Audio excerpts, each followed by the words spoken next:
Imagine a country where 70% of citizens say they support democracy, yet the same country consistently ranks among the most corrupt in Europe.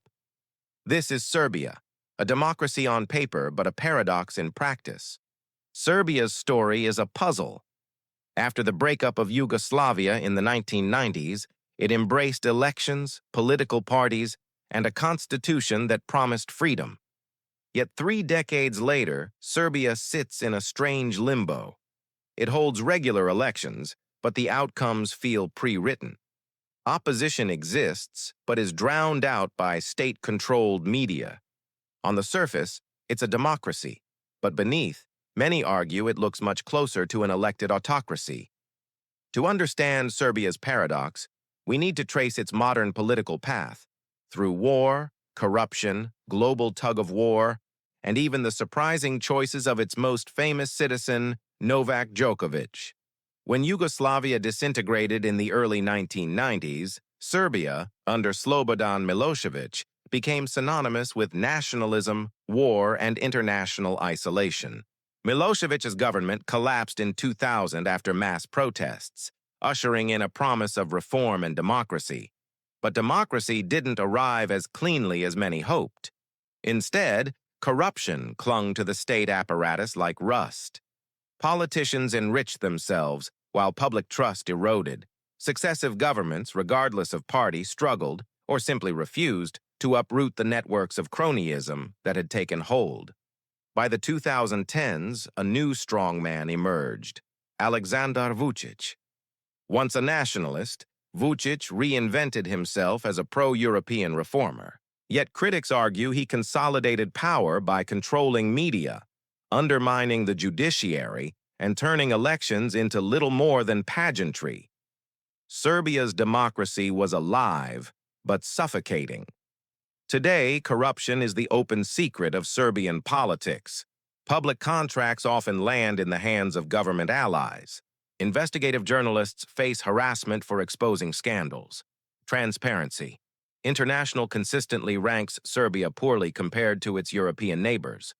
Ordinary citizens feel this corruption in everyday life. Bribes for building permits, nepotism in public jobs, contracts awarded not on merit but loyalty. The paradox deepens. People vote, but they don't feel represented. The system is technically democratic, but practically it's tilted toward those already in power. This fragile democracy doesn't exist in a vacuum. Serbia sits at the crossroads of East and West, courted by both Brussels and Moscow. The European Union dangles membership as an incentive for reforms, urging Serbia to strengthen institutions, fight corruption, and normalize relations with Kosovo.